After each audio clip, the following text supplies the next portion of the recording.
it was Stephen Robinson who said a few minutes ago they didn't have a friendly feel about it. I think they can certainly sense that around the stadium this evening, and I think that's probably what Steve Clarke and his Scotland side want and need, is a good competitive fixture.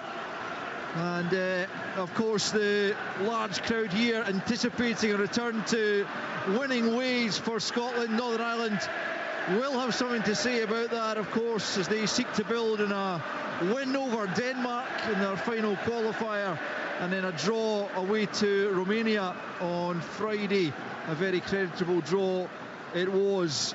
The Scotland team just having their picture taken, all in the new navy kit, with Angus Gunn all in bright yellow, Northern Ireland in white tops, green shorts and white socks. Also having their picture taken, goalkeeper Bailey Peacock Farrell wearing a protective mask this evening, all in red. And the match referee is Robert Jones of England. He and the two captains, Andy Robertson and Paddy McNair of Northern Ireland, going through the coin toss right now. Scotland haven't lost in the last 4 meetings with today's opponents, dating back to a home championship defeat at Windsor Park in December 1983. More pertinently though, this current Scotland squad has lost just twice in their last 21 here at Hampden, winning 14 of those and hoping to make that 15 by the close of play tonight. I'm just looking at the other games that are taking place this evening. Of course, Georgia and Greece in one of the playoff matches that went to penalties, and as far as I can tell, penalties are still taking place, 0-0 after extra time, but Georgia have just clinched it 4-2 on penalties. So our old friends the Georgians will be joining Scotland in Germany at Euro 2004. I'll keep you up to date with Wales, Poland and Ukraine, Iceland, but the big deal for us is here at Hampden, as Scotland going from left to right prepare to get us underway here at the National Stadium. And Scotland looking to turn in the kind of performance they showed in the first hour to 70 minutes out in Amsterdam, but clearly this time turn it into goals and a positive result. And it is Scotland in possession in the early stages, and Liam Cooper with an early touch across to Jack Hendry and out to Patterson on the halfway line. Back it goes to Hendry. A lot to like about that Scots performance for me in Amsterdam, but clearly at 4-0 defeat is a difficult one to take too many positives from, as Patterson plays it infield. Gilmour can't quite gather it, and Northern Ireland string a few passes together for the first time in the game and come forward now with Brodie Spencer, who can't find a teammate. Patterson turns back in field right on the goal line, plays it to Hendry, who knocks it up towards Dykes, nods it down there for Christie, and back with Gilmour, who is excellent while he was on the pitch against the Dutch. And Scotland spread the play out to the left hand side, and it's the captain Robertson, as I mentioned pre-match, joining Kenny Miller and Davy Weir tonight as the 8th all-time most capped Scotland player on 69 caps, as Hendry plays it out to Patterson right hand side. A minute and a half gone at Hampden, and no efforts on goal as such as yet, as Tierney picks up possession and tries to move away from his man and then pokes it out to the left hand side. Scotland drifting forward, it's Christie in towards the back post, it reaches McGinn, tries to clip it to the back post, but there's a Northern Ireland player in his way. McGinn working back to ensure they win the free kick. An early opening though for Scotland, Stephen Thompson, and McGinn just finding his way blocked to goal. Yeah, it was really good work from Kieran Tierney and Christie out on the left hand side. A deep cross, John managed to take a decent enough touch. The ball was just behind him, they tried to kind of clip it with his left foot from the edge of the box. He was going for the top corner, but it was deflected, and then he worked really hard to win possession, backing against Scotland to throw. Patterson can't keep possession. He's knocked upfield by Price, who is starting on the left hand side for Northern Ireland, and I think certainly that formation gave earlier on 5-4-1 for Northern Ireland looks to be right, and more or less all the players in the positions that I suspected. Well done, Al. Yeah, that's at least one thing I've got right this evening. Scotland certainly in the now familiar shape that Steve Clarke likes to play, and trying to build down the left hand side. McTominay has it out to Robertson, and Tierney now 15 yards or so inside the Northern Ireland half, left hand side, no easy way through, and he goes back to Cooper, who goes all the way back to his goalkeeper Angus Gunn at the edge of his penalty area, and then plays out to Cooper once more. Hendry just outside the Scotland box, square to Liam Cooper, and now Billy Gilmour coming short to pick up possession. Hendry once more approaching the halfway line, tries the switch of play, doesn't come off for him though, and Bradley picking up, but likewise he can't find a teammate. Gilmour helps it forward. It's Christie advancing towards the edge of the penalty. He goes for goal, but he can't hit the target. And Scotland showing good signs of positive intent in these early stages, Willie. Yeah, Billy Gilmour doing really well to break up a passage of play from the visitors, you know, and setting Christie. And I think he should be doing better, though. I think he'd be disappointed that he didn't hit the target with that one. You know, it comes on, he's got quite a clear strike. It takes a little deflection, actually. We just see a replay of it here in front of us, so it does take the deflection. He's trying, the same as McGinn did, just try to curl it towards the far post, but taking the deflection. But a good opportunity. Patterson has it for Scotland, 4 minutes in, and goalless in this international friendly. A couple more to come in June before the Euros. One more at Hampden against Finland, but important Scotland do break that winless run this evening, and perhaps doing it in some style as McTominay plays it short to Gilmour. Forward for McGinn, quickly surrounded and dragged to the floor by Shea Charles of Southampton. Free kicks quickly taken out to the right hand side to Patterson. Kenny McIntyre getting in Stephen Thompson's way there, as you can probably hear, as Scotland bring it forward, clipped in towards Patterson. Spencer getting just enough of a touch on that, back with Huddersfield after spending the first half of the season on loan at Motherwell, doing pretty well in his time up in Scotland as well. And Cooper just has to turn back to his goalkeeper, with Jamie Reid closing him down, looking to build on his goal in his debut for Northern Ireland out in Romania. As Gilmour encourages Kieran Tierney to move up the field with him and plays it out to him on the left hand side. Tierney has it back from Robertson, and then into Christie. It's good possession again from Scotland. Haven't done all that much with it as yet. A couple of half chances for Christie and McGinn. Northern Ireland just sitting off Scotland for the moment, asking them to try and find a way through. Patterson back now to Hendry, still inside his own half, plays it square to Cooper and out to Kieran Tierney, left hand side.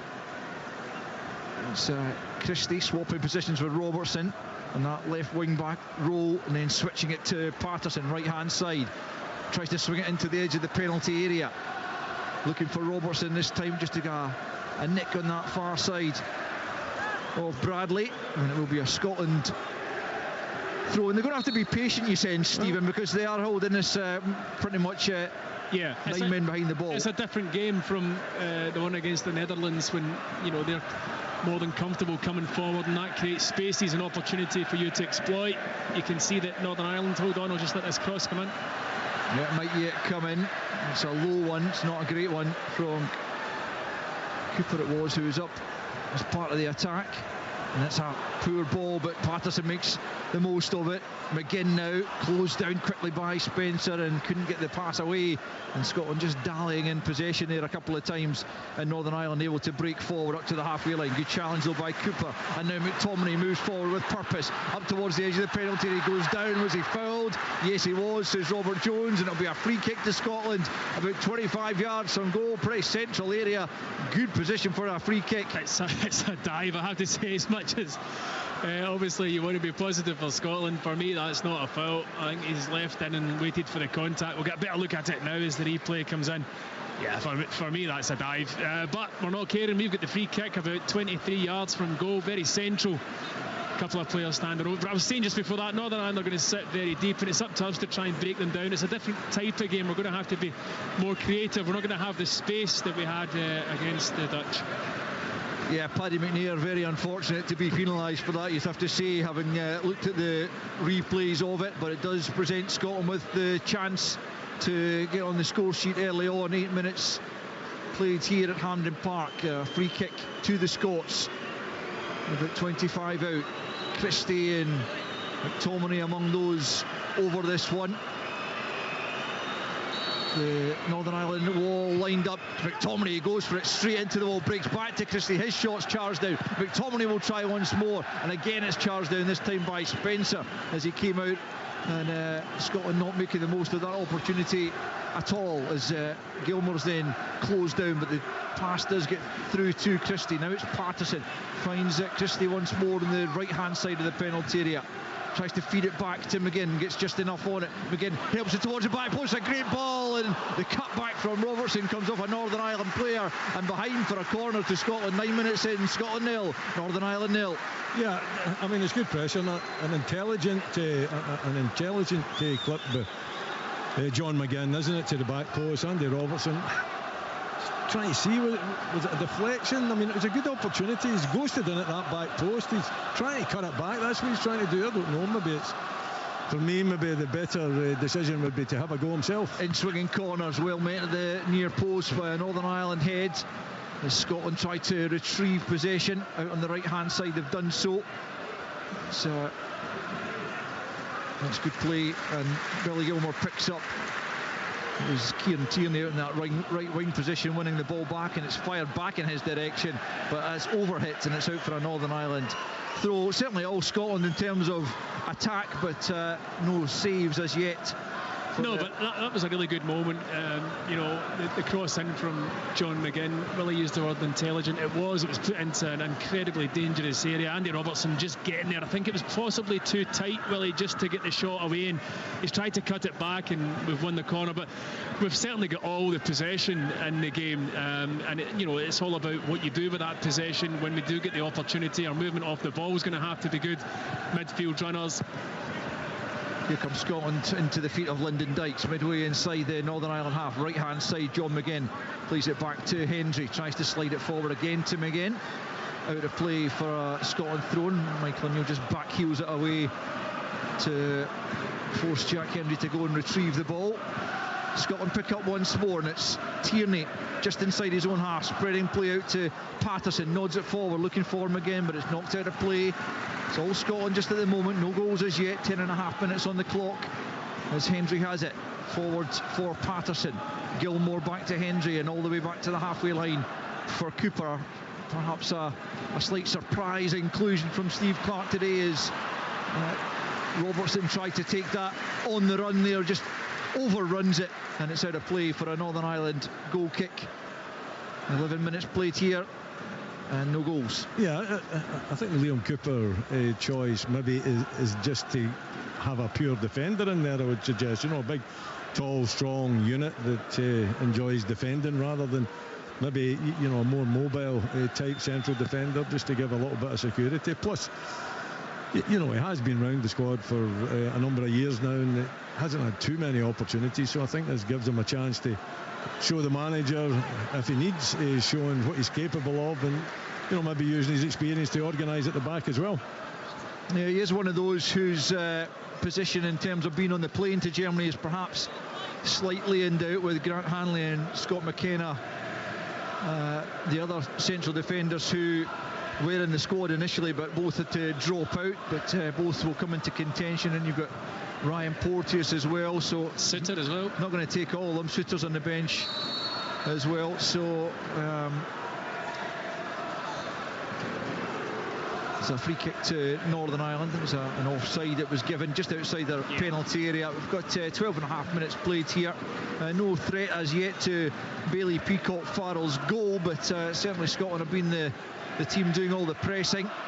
the onus is on them, of course, to try and impress, try and break Northern Ireland down as the free kick's taken. Reid penalised for jumping into Hendry though, and I'll never understand strikers that do that. I really won't. He's not even looking at the ball, and such a blatant foul for the referee to spot. Go and make a genuine challenge, and you never know what would happen. The ball might bounce down to a midfielder, or the defender can make a mistake, but not good forward play. I thought Willie was a bit harsh on you earlier on, Stephen, when he was talking about the way he used to try and knock defenders' teeth out and stuff like that. That wasn't at all your game, was it? I think that's up for debate. Bailey Peacock far under a bit of pressure there from a back pass, but does well to get it clear, and Northern Ireland come down the right hand side, but across goes Cooper and then knocked out of play by Robertson. Northern Ireland will have the throw in on the halfway line. Al, there was an element of humour in that. I know, Willie, I know. There's an element of humour in what I was saying as well, but I think it's probably equally difficult to detect when either of us are trying to be funny. Yeah, you're not getting a gig at the fringe. Another throw into Northern Ireland. We'll leave the comedy to you, Stephen. On the right hand side,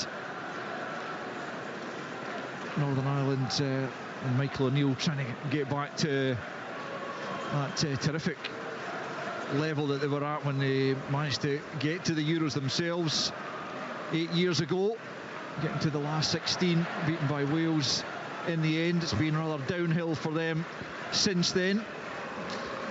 3 wins in their last qualifying campaign, albeit one of them was against Denmark, but it has to be said that Denmark had the Group 1 by that stage.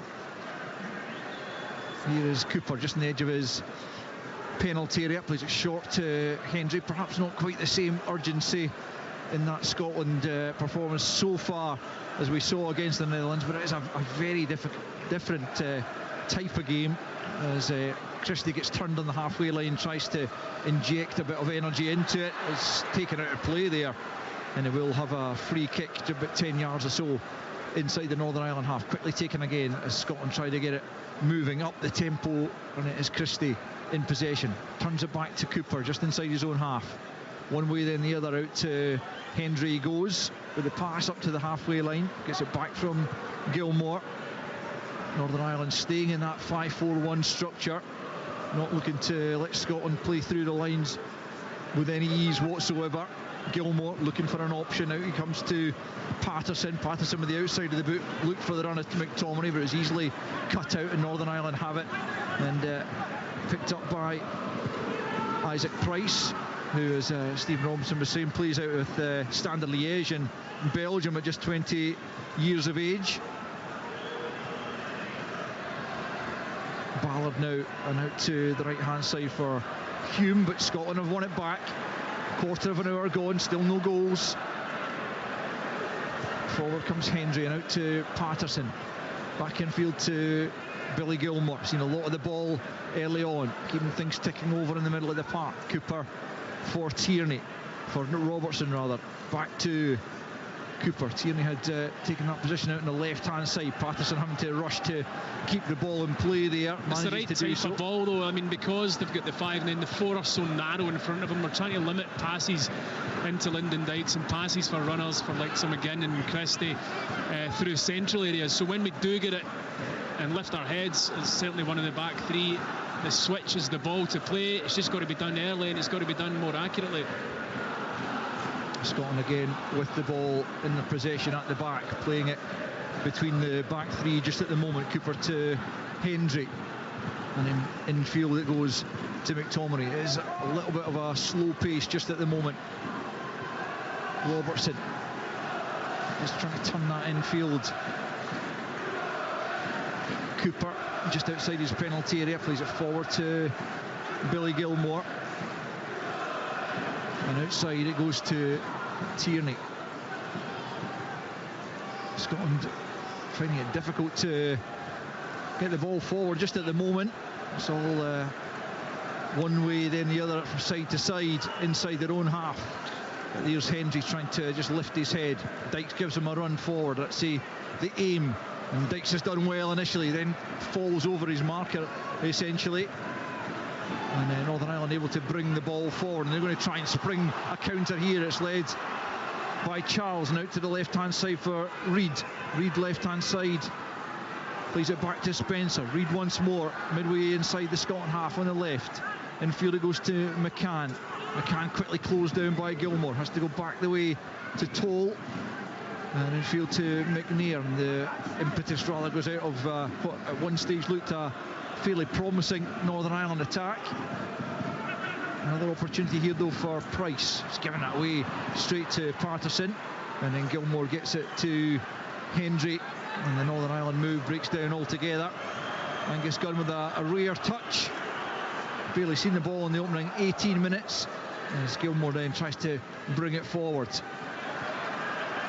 Christie out to the right hand side to Patterson. Back it goes to Hendry, and infield to Cooper. Willie, what for you could Scotland be doing to try and find a bit more space, a bit more attacking urgency, as Northern Ireland actually nick it on the halfway line and try and come forward themselves? It's out to Bradley, right hand side, tracked by his Liverpool teammate and mentor Andy Robertson, having to go back the way now, but enjoying a bit of possession. We'll let Willie come in that question in just a second, as Spencer tries to play it forward. Patterson knocks out a play. Yes, Willie? Yeah, well, Tierney just gave that ball away. It was a poor pass. You know, it was Tierney, wasn't it? It was Andy Robertson, the other side of the field. It was one of the two of them. Listen, Northern Ireland look quite comfortable. They just retreat, and they go back into that 5-4-1 formation. They're enjoying the game just now. Scotland are playing everything in front. I think there comes a point where you've got to try and hurt them a little bit with maybe the longer type of ball. Here's Dykes chasing one of those just now. Out comes the goalkeeper and gets enough on it, and Lyndon Dykes takes a bit of the keeper with him, but play allowed to continue as he chased that ball forward, and it was brave goalkeeping by Peacock Farrell to sense the danger and then thwart it, as Hendry takes a chance at the back but manages to get away with it. Good burst of pace to play the ball to Tierney, and now back with Robertson and Cooper just inside his own half, out to Patterson on this near side, the Scotland right. We've played almost 20 minutes here at the National Stadium. Scotland 0, Northern Ireland 0. Scotland enjoying most of the possession, most of the attacks, but crucially no real threat to the Northern Irish goal as yet, as Hendry picks up and plays it out to the right hand side for McGinn. Back with Hendry just inside the Northern Ireland half. Infield short ball to Gilmour. Now Tierney just inside the Northern Ireland half once more. Tucks it infield to Cooper, and then to his right to Hendry. Northern Ireland just trying to press a little bit more now. Price, the man chasing the ball, but Tierney has it left hand side, gets it back from Christie, and then back infield once more to Cooper. Hendry again picks up 10 yards inside his own half. Short ball to Gilmour. Gilmour, he's taken right out of play there by McCann. It's a poor challenge. Gilmour just showed him a little bit of the ball, and he was too quick to then make the pass for McCann, and McCann is going to be shown a yellow card, and you'd have to say that's probably merited. 100%. I was thinking that the referee wasn't going to show it because it is a friendly match, but I think ultimately he was left with no option other than to show Ali McCann the yellow card. Yeah, Billy McGilmore, he did show a lot of the ball to Ali McCann. He probably thinks he can get there and win it, but he's half a second late and catches the top of Billy Gilmour's foot. I think being in that situation myself, I think I knew exactly what he was thinking about. I think it was after the ankle, wasn't it? The referee did kind of take a good look at it, but yeah, I think you're right, Stephen. It needed a yellow card. There's a few yellows shown out in Amsterdam the other night as well, as that's the first one of the evening. Goes to the former St Johnstone player Ali McCann, now playing his football in the Championship with Preston, as Scotland tried to bring it forward on the left hand side. Christie trying to make something of it. It was good defending, and in the end Christie fouling his marker there, and it's going to be a free kick to Northern Ireland. Trey Hume doing well against them. Yeah, it was a better ball though, and it was an earlier ball, and I think that's important because we've been allowing them time to get set in their 5 and their 4, and there's no space. On that occasion they were slightly out of sync, and we just played the longer ball over the top, and albeit it was a difficult one for Andy Robertson to deal with, but they looked stretched. It was, I mean, that's the second time that Cooper's played that laser 60-yard pass, and it's worked a treat in both occasions. Nothing came of it, but at least you're getting them turning. If you just constantly keep playing in front of them, you know, it's a bit of a jolly for Ireland, because that's right up their street. That's what they're wanting you to do. You've got to mix it up a little bit. Keep possession and try to move them about from side to side, but now and again just throw one over the top. London Knights challenging for one there over the top with Ballard. Northern Ireland defender coming out on top. There's an offside flag up against Northern Ireland, and it'll be a Scotland free kick midway through this first period. Scotland have the possession just inside their own half. Back with Cooper, who has seen a lot of the ball at the back, and his distribution, as Willie says, has been pretty decent as he tries to ensure that he is part of Steve Clarke's Euro 2024 squad. The squad's smaller for this tournament than they were for the last one, which makes life all the more difficult for both players and manager, as Gilmore tries to slice through the Northern Ireland midfield there, as John McGinn makes the most of it and manages to keep possession for Scotland. Picked up by Tierney, tries to lift it over the top for the runner Robertson. Northern Ireland managed to deal with that one though, and then Bradley knocks it off McTominay, and out of play over on the far side for a Northern Ireland throw-in. Pretty humdrum stuff so far, Willie Miller, would you not say? Yeah, you know, I think Michael O'Neill will be happy with the discipline, the organisation that his team's shown out there. You know, he's not coming here to entertain, that's for sure, with the five at the back, four in the midfield, just the one up top as well, and they're beginning to perhaps maybe even grow into the game a little bit themselves. And I think it's up to Scotland, being the home side, to make it more difficult. I think the tempo and the pace has been too slow. I think when you get an opposition setting up the way Northern Ireland have set up, then I think you've got to do things much sharper, and look to get at them a little bit more, look to kind of hurt them and try to get them thinking, because so far in the game they haven't really had to do much thinking. Northern Ireland have a free kick, which is run by Spencer for a challenge by McGinn. It's more or less in the halfway line. It's going to be taken by the goalkeeper, Peacock Farrell, and it's right up to the edge of the Scotland penalty area, but there's another offside flag up against Northern Ireland, and Scotland will have the free kick just in the edge of their penalty area, as the defence made a bit of a mess of trying to get it clear in the first instance, but the flag prevents any further damage. Quickly taken free kick to Cooper from Gunn. Steve Clarke on our monitors at the moment. Stephen, what will he be thinking at the moment? His side haven't been able to find that kind of craft to tear Northern Ireland apart at this stage. Yeah, I don't think I'll be too pleased with the performance so far, in terms of coming out and want a reaction from what happened on Thursday evening. I think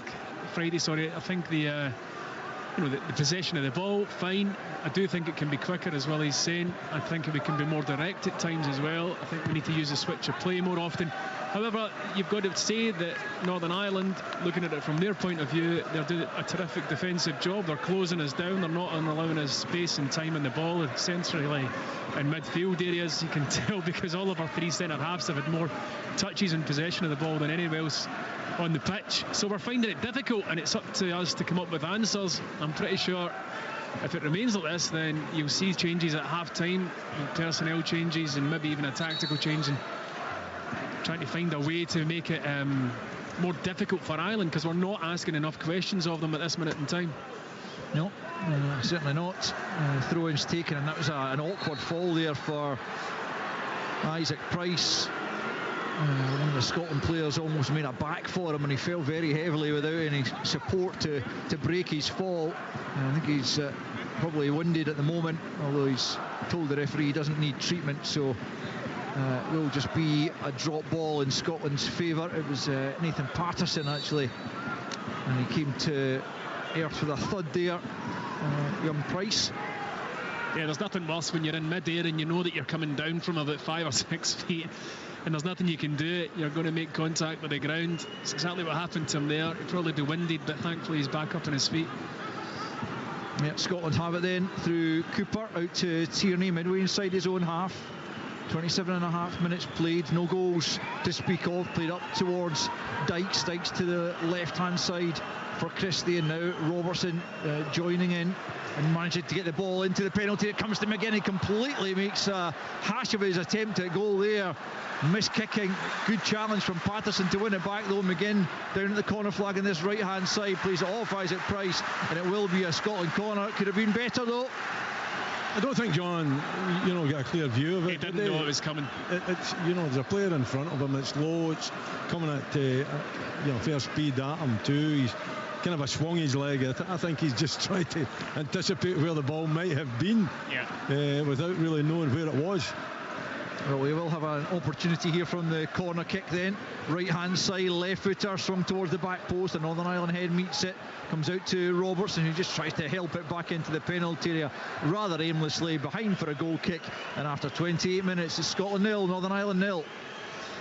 Yeah, not the best there from Andy Robertson, you're right. Just trying to feed it back into the penalty area, but gets it far too wide. And the one thing you would say, and it would please Willie, I don't see this team scoring against us.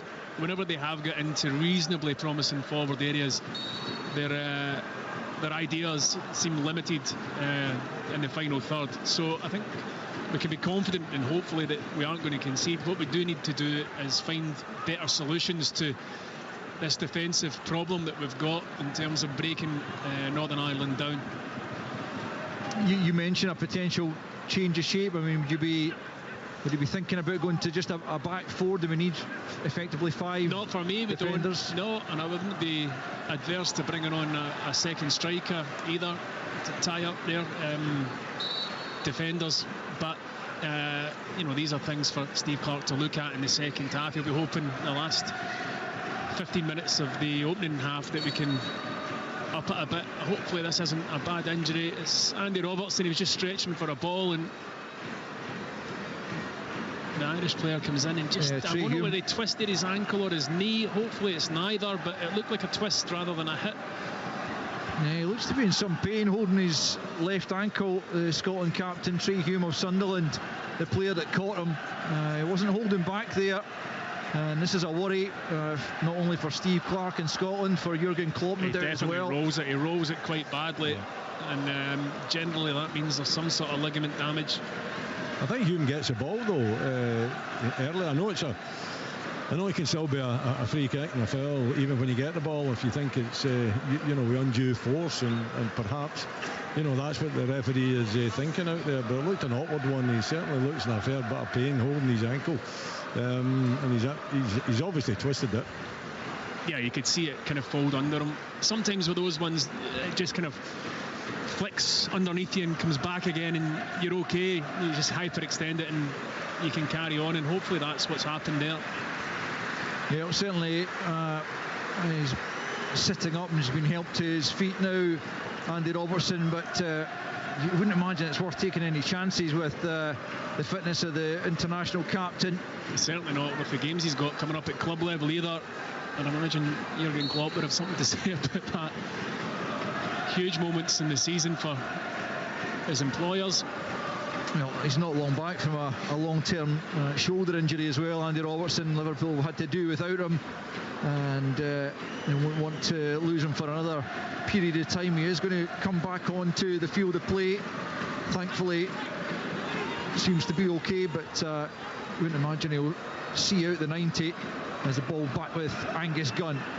Up towards the halfway line, but it's met by Spencer. Spencer gives it straight to Patterson, but he's lost it back to Spencer. Can come forward here for Northern Ireland, invited into the penalty area almost there by Billy Gilmour, just showing him the space, and it required Patterson to come back. He's given it away again. It's Bradley inside the penalty area. Counts a goal for Conor Bradley and Northern Ireland. Stunning finish from the young Liverpool player to put Northern Ireland in front. The mistake from Patterson, and Bradley made him pay, curling it beyond Angus Gunn. It's Scotland 0, Northern Ireland 1. Listen, may have taken a little bit of a deflection as well, but what a strike it was. You could see what he's trying to do, but I think that little deflection, a little touch is just taking it beyond gun and going. It's right into the top corner. But yeah, Nathan Patterson will be disappointed with the part that he played in that goal, really. Well, firstly, with the pass that comes into him about 40, 50 yards from goal, he takes a heavy touch and then he should win the tackle. He doesn't win the tackle. He then recovers brilliantly, and there is a real rush of blood to the head as he tries to flick a ball in a really dangerous area where you shouldn't be taking chances. Yeah, you'd have thought that, because he's got that recovery, that he says, well, I've got away with one there. Yeah, just launch it. And just keep it safe, but he doesn't. He tries a little dink pass, to one of his teammates, and it's cut out.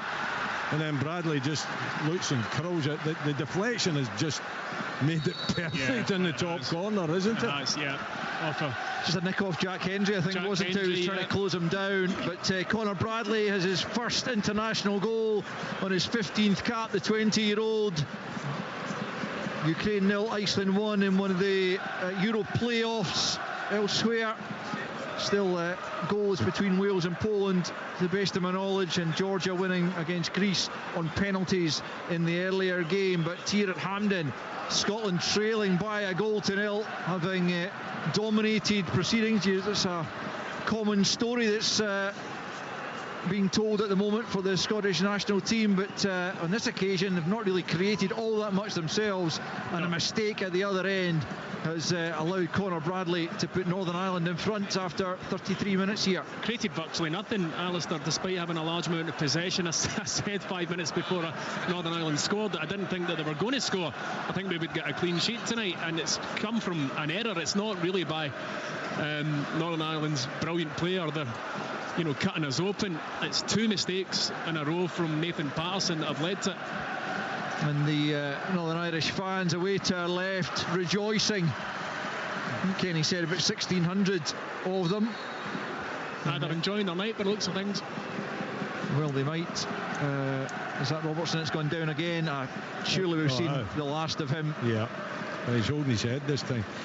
Looks as though he's suffering out there. Yeah, the wise thing would be just to get him off. I think that must be going through Steve Clarke's mind. Yeah, Greg Taylor, the obvious replacement. Yeah, if they're going to stick with the current formation, certainly. I've just seen a rerun of the challenge on him. I don't think you can really fault the Northern Irish player Trey Hume for making the challenge, and he looks pretty disconsolate out there, Andy Robertson. Just pointing again towards the left ankle. So he'll be going for a scan in the next couple of days. Must learn how bad the damage is to his ligaments. It's Lewis Ferguson actually who's going to come on, so that would indicate some sort of change of formation for Steve Clarke as he gives John McGinn the armband, Andy Robertson, and a couple of handshakes from teammates as he goes off. Well, he doesn't like missing any Scotland games. Such a proud captain, and terrific one he's been in helping Scotland get to our second consecutive Euros, and we dearly hope that he's okay to return pretty swiftly to action, but he will play no further part in this game, being replaced by Lewis Ferguson with 10 minutes to go in this first period. Yeah, Tierney will just go to left back in a 4. It's what they do with the extra midfield man now. I would imagine maybe go to a 4-2-3-1, or certainly Ferguson would like to be playing higher up, close to Dykes. Well, it's going to be a Northern Ireland throw-in, and we'll try and get an idea of how the Scotland formation shapes up for the closing 9 minutes or so of this half. 1-0 though, Scotland trail to a Conor Bradley goal as Andy Robertson troops up the tunnel, head bowed. Yeah, it looks like a 4-2-3-1 with Gilmour and McTominay as the two sit in, Christie in the left, Ferguson in the hole in the number 10 type of position, and John McGinn coming out to this right hand side. Here's Nathan Patterson, who will need to just lift himself after that error that has led to the Northern Irish goal. As you guys say, he looked to have recovered really well from his initial error, having won the ball back and then giving it away inside his own penalty area. to Bradley, who did the rest. Nick off Jack Hendry, helping it past Gunn. Here's a Scotland attack down the left-hand side. What can the change of formation do for the Scotland performance? It's back with Gilmour, midway inside the Northern Ireland half, out to the left-hand side. For Tierney in an advanced position, plays it into Christie. Christie tries to keep it in over in the byline, but just managing to do so, but not finding a teammate, unfortunately, and Northern Ireland able to come away with possession. Reid was flagged there, but play allowed to continue with Scotland back on the ball, and back it goes to Kieran Tierney. Now Gilmour inside the centre circle, looking for options. Hasn't been a particularly good performance, you'd have to say, by Scotland. Easily having their options shut down by the Northern Irish opposition, who look well drilled, and although they're playing at tiers below Scotland at club level, they have looked a well organised outfit so far, as Patterson just nudges the ball forward for McGinn. McGinn battling away there to try and keep possession, but all he can get is a throw in, this time of Owen Toll.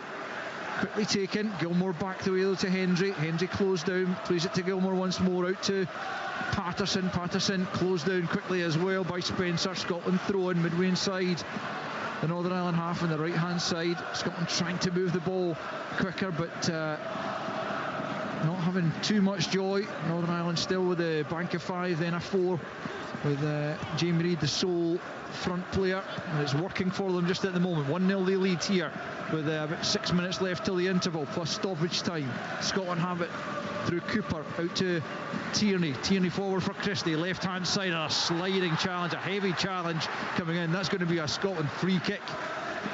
No, it's not, it's a throw in. I thought it was a free kick the referee was indicating. It's quickly taken anyway. McTominay swings it in, and it's over both Scotland players in the box, McGinn and Dykes, and behind for a goal kick. 39 on the clock. Scotland 0, Northern Ireland 1. Yeah, I mean, I think the change of shape is right. I don't see the necessity for Scotland to have 3 centre backs playing against one forward that doesn't have enough lot of company, or didn't have enough lot of company. So I think the change of shape should help, but you know, again, I think right from the start that the tempo needed to be a lot higher. Yes, you know, Northern Ireland has scored a kind of a worldie with a good bit of fortune as well, taking that little bit of deflection, but this can happen at international level, and you know, I think it's difficult to then try to lift the tempo. They are trying to do that. I think it's much you know, quicker. It's not as slow. They're trying to force the ball forward and cause Ireland problems. But I think that's what it should have been right from the start. There's McGinn back to Gilmour, sends it into the penalty area. Not a good ball though from Gilmour, and time for Hume to knock that clear over the halfway line. Picked up by Cooper and playing it to Hendry, crossing the halfway line and out to Patterson, right hand side, midway inside the Northern Ireland half. Back though he goes to Hendry on the halfway line, square for Cooper. Scotland looking for a leveller to take in at the interval, out to the left hand side for Kieran Tierney. Again, the options limited going forward, so he goes back to Cooper. Cooper plays it square to Hendry once more, and now Patterson. Scotland playing it from left to right, right to left, struggling to make any advances, and in the end having to go all the way back to Angus Gunn. And you have to credit Northern Ireland for their organisation here, because they're really limiting Scotland. No, without doubt. You know, it's a really solid shape, isn't it? It's not easy in the eye, I've got to say, but you know, the 5 at the back, pretty rigid, straight line, 4 in front of them, not narrow as well, you know, allowing the wide players to get on the ball, but making it really difficult to play anything through the line. So yeah, I mean, from a defensive point of view, you know, Michael O'Neill's certainly got them organised. And with 3.5 minutes left of the first period, it's paying dividends. They lead by a goal to 0. Nathan Patterson waiting to take the throw in, gets it back from McGinn, midway inside the Northern Ireland half, but he's well challenged by Spencer. The ball breaks for Price. Price lifts his head, looks forward. Bradley's well advanced, just nudges it. Reid will pick up edge of the box. It's Shea Charles with a chance to curl it, and it's almost a second for Northern Ireland, just curling wide in the end of Angus Gunn's far post. And Scotland with a let off there, and Northern Ireland have been in the back foot for the most part, but they've probably had the best chances in the game. Yeah, he's got to hit the target. He's got to hit the target. It's a wonderful pass and take, and it's into the path of Shea Charles. He does well to shift it onto his right foot. Then he's got the whole goal at his mercy. He's only round about the penalty spot. He's got to hit the target. That's got to go down as a major let-off for us. It's huge, isn't it? I mean, he can put it either side of the gun. I think, you know, he could reverse it into the other corner as well. Agreed. So big chance. Oof. We were ripped open. Yeah, it was all too easy for Northern Ireland to break forward on that counter, and Shea Charles arguably should have put them 2-0 up before the break. A couple of minutes left to play in this opening period. This has not been the kind of performance we expected from Scotland. Here's McTominay from distance, not too far wide, but it was wide. Best effort Scotland have had in the game so far. It's fully from 35 yards or thereabouts. He let fly a blistering effort, but a yard or two wide of the left-hand post. Tells you its own story, that, Alistair, that's been our best and probably only shot on goal, not on target. He just cut across it. Yeah, he's a good 25 yards out at least anyway. And you know, that's how well Northern Ireland have done to limit us and frustrate us, and that is a sign of frustration when you're taking shots on, when you're off balance from 30 yards, and it's been your best opportunity in the half. Angus Gunn digs out the pass to Tierney on that left-hand side, and he's able to come forward to the halfway line in field for Ferguson, the substitute. And then big switcher play from McTominay out to Patterson. Patterson just hesitant there, looking to find Gilmour, and Northern Ireland have nicked it, and they could be here on the counter-attack. It's Bradley once more charging forward into the penalty area. He goes, almost got the break of the ball, and it's knocked behind by Gilmour. Scotland at 6s and 7s when Northern Ireland counter. Yeah, I mean, again, disorganised. Patterson gives the ball away. We've got Kieran Tierney's away up the park as well. Huge gaps down that left-hand side for Northern Ireland to break into, and again another huge opportunity for them, but we are all over the place. I mean, Tierney is playing like a winger there. He's a good 40-50 yards. Yeah, it's like he's forgotten. It's like he's forgotten. He's not got the extra left-sided of a three centre half. He's forgotten about Friday night. This is what happened on Friday night, and it could be 3. Short corner taken by Northern Ireland, right-hand side. They get men over there. It comes back the way to Charles, out to the right-hand side once more. It goes, it's flashed in, but behind for a goal kick.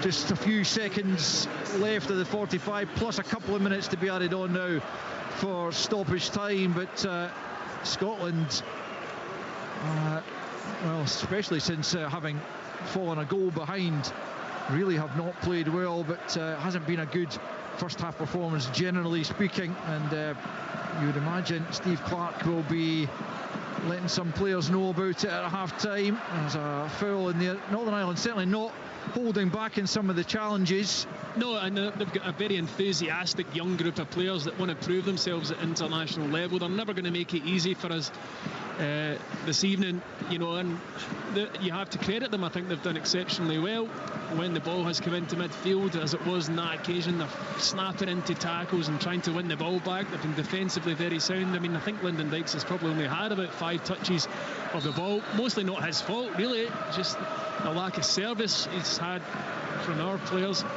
Free kick to Scotland then, midway inside the Northern Ireland half, left of centre.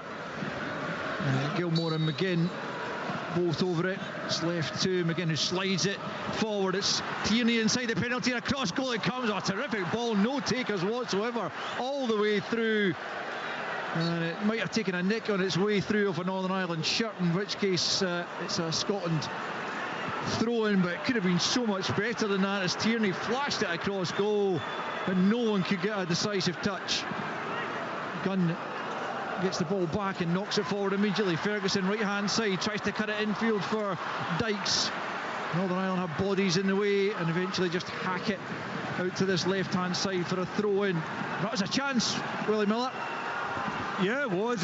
You know, it's just pretty straightforward play, isn't it? Just trying to lift the tempo a little bit and get the Northern Ireland defence tested. Here's Christie. It's not a good ball into the box from him, though. Again, some of the slick passing that was going on out in Amsterdam has deserted Scotland this evening so far, and some boos, quite a few boos actually, ring round Hampden at half-time as the whistle goes, with Northern Ireland leading by a goal to nil. Conor Bradley notching for the first time in his 15th international cap for his country, the Liverpool fullback, playing a more advanced role and finding himself inside the penalty area as Nathan Patterson presented the ball to him, and he curled one, just taking a glancing touch off the boot of Jack Hendry and past Angus Gunn for the only goal of the half. They might have had at least one more. Shea Charles curling one just wide shortly afterwards. Scotland have been really limited in terms of their efforts on goal. Scott McTominay flashed one good 2 or 3 yards wide in truth from distance. They haven't been able to trouble Bailey Peacock-Farrell in the Northern Irish goal at all, and that's why at half-time in this friendly match it is Scotland 0, Northern Ireland 1. On digital radio, FM, online at BBC Sports Scotland, your smart speaker, and BBC Sounds. This is Sports Sound from BBC Radio Scotland. Scottish football lives here.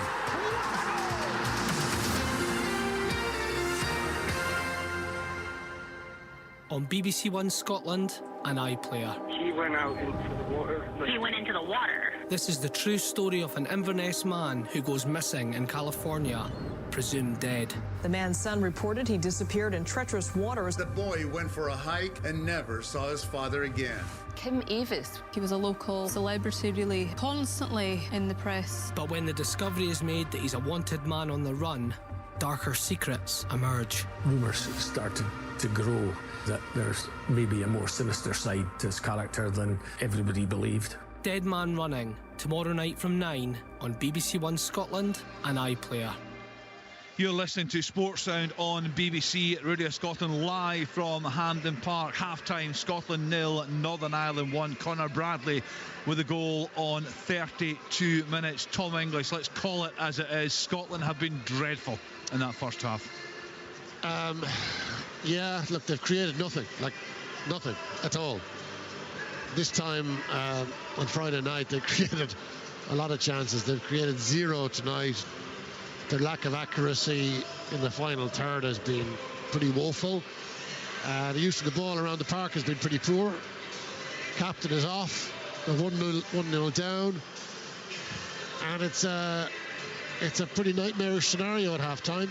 You got the second half better be a whole lot better, because they can't lose this game. They have to win this game. If they lose this game, then everyone gets... I mean, you can hear the boos. I think, come on, let's calm down with the boos. But at the same time, they need to win the game. They need to get a bit of feel-good. They need to get some goals. They were looking for a clean sheet. That's gone. Totally self-inflicted. Again. Poor defending again. Saw that on Friday night. They need to turn this around. This is shaping up to be a very, very bad night so far. Yeah, and it could have been so much worse. You'd have to see a couple of really good chances to add to that really nice goal from Conor Bradley. He certainly looks a player, that's for sure. Tom, you did raise concerns before the game about Nathan Patterson. Now, we can't judge him in one half here, but two really bad errors from him that led to the goal. Yeah, for the second one, he's just trying a kind of very unwise pass there. That's not a percentage pass in that situation. And he hasn't been playing enough football. And he looks jumpy. He looked jumpy the other night. He looks jumpy now, almost like he's trying too hard to prove himself. And he's making these mistakes. And that was a costly one. I mean, it's a brilliant finish. I know it takes a touch off Jack Hendry, I think. But Bradley is a phenomenal prospect, really. I mean, he looks a fantastic player. But they've gone 1-0 down. Now, on Friday night, Steve Clarke says, our problem wasn't so much 1-0. It was kind of switching off and making it goes 2, 3 and 4, like not staying in the fight at 1-0. 1-0 is not a disaster. but they didn't stay in the fight, and it becomes 4-0. And they haven't learned the lesson, because it should be 2-0. It should be 2-0. I mean, Charles has a fantastic chance. He makes it for himself. Again, defending is poor. And they've created nothing at all. You know, I don't know. It's I'm shocked, actually, Kenny. I'm shocked. Northern Ireland have been very good, very solid, as the boys are saying. Defensively, that big bank of 5, incredible discipline and concentration levels and all the rest of it. But you'd still fancy Scotland to have the wit to create a couple of chances, and they haven't. Yeah, I think Willie shocked about sums it up. I don't think any of us could have foreseen this level of performance in the first half. It's been really poor, hasn't it? I think, you know, I think when we go out and start passing the ball with no real purpose and pass it slowly and the tempo's not there, then we kind of launch into, you know, a situation where you're actually playing it into the visitors' hands, because that's what they exactly want you to do. They've got 5 at the back, 4 in the midfield, 1 up top. They're not really interested in taking the ball to you. They're not really interested in scoring. You know, Tomo says that they're not going to score tonight. But did you think they were going to score? Until that mistake, they had not been anywhere. It's unbelievable that, and Parsons, a huge error. He gets away with the first one. He gets himself back. Does really well to win possession. Just you know, play the percentage ball, get it out of the park, or try to play it off of one of the Irish players and get a goal kick. Something like that. Something defensively like that. Not a little kind of a dink pass forward that allows Bradley the opportunity to curl that one into the top corner. And then, Tom, you know, after the game, we're full of praise for Scotland and Friday night. And we're saying, but they have to learn the 2 middle goals are not acceptable. It could be 3. It could be 3 out there. It certainly should have been 2. It could be 3. What have we learnt from Friday night? Doesn't look as though we've learnt anything from Friday night. But the tempo just, you know, is too low for us. I don't think we can play that style of football. I think, you know, on Friday night the tempo was high, the passing was sharp. Different type of game altogether. Absolutely, more space to you know, take advantage of. We're really struggling if we're coming up against teams like this that are going to be organised, disciplined, you know, have 5 at the back, 4 in the midfield, and we've got to find the answers to the questions that they're posing. Is how is Scotland going to break us down? And they haven't done anything to suggest that they're capable of breaking Northern Ireland down in the first half. In your defence, Tomo, I think when we watched the first 10-15 minutes of the game, Northern Ireland they offered really very, very little, and you just felt, okay, we're going to start to build here, game momentum, we'll take control of this game. But it's just been really flat from us right from the start, hasn't it? I felt as though we started all right. You know, we're keeping the ball, we're getting plenty of touches of the ball, but then when it became apparent that we were really struggling once we moved forward into the middle section of the pitch and into their final third, that we were unable to create opportunities. I think the team lost momentum and lost a wee bit of confidence in what they were trying to do. And yeah, I mean, I said during commentary that the centre halves were having far too many touches of the ball. There was a couple of occasions, Liam Cooper did it a couple of times, when the ball was pinged out to one of the wing backs, and we were able to look threatening without really creating too much. Lyndon Dykes, you know, I feel for him up there because he's had such limited service, and they've done really well with our defence in terms of limiting him and marshalling and stopping supply into him. When the ball goes into the midfield for Scotland, when we are slightly higher, then the pressure they're putting us under with our narrow 4, there is no space for the likes of John McGinn or Ryan Christie or McTominay to go and pick the ball up in these wee holes and try and create for us. They've done very well at limiting us there. From an attacking point of view, Ireland looked limited for a large spell. Then they scored the goal, which was completely of our own doing, and then after that we looked all over the place, and they really should have scored a second goal. I mean, it was good play, and Shea Charles, when he comes into the box on his right foot from round about the penalty spot, must hit the target. and that would have been 2-0. And at that point in time, we were really struggling defensively. They had another opportunity, and Willie rightly pointed out, from whether you're playing a back five or a back four, for Kieran Tierney to have been out of position by a good 40 yards, and for there to be no kind of conscious cover from a midfielder, or we just looked all over the place. So there's a lot to do in this second half. That was not good enough, and you can look at different parts of some of the 6-game run we've been on where the results haven't come our way and say there's been positive moments in it. I don't think you can pick a positive moment from that first half for us, and that is a big concern. So it's a huge second half for Steve Clarke and for the team, because tonight, as much as it's a friendly, there was an importance on tonight, and not necessarily the performance being the be-all and end-all, but getting a positive result and lifting the spirits. And you heard the crowd at half-time. So the last thing you want going towards a tournament is to go in with ill feeling or bad feeling. So we've got to find a way to pick ourselves up here, and it's a massive 45 minutes coming up. Tom, let's talk about the two wing-back areas. Real concern when Andy Robertson went off there. He looked in real discomfort. There was a moment when he went down for the second time over on the far side there, when he put his head inside his jersey. He clearly fearing the worst. They will find it in the next couple of days, I'm sure. But also, just to go back to Patterson, this right-hand side, if Hickey doesn't make it, how big an area of concern is that for you? Significant. Because I'm not sure how much football Nathan Patterson's going to be playing from the end of until the end of the season. So he's going to be rusty. If he doesn't get in that team, he's going to be rusty. And it's major. It's a major concern. Like, if he doesn't play for his club, I'm not sure. You'll probably still bring him, but you'd be worried. Yeah. You'd really be worried. I'm trying to think what options we have, Tom. If Hickey doesn't make it, what options would have in there? Ralston. Anthony Ralston. He's not getting a regular. That's about it. Yeah. I know.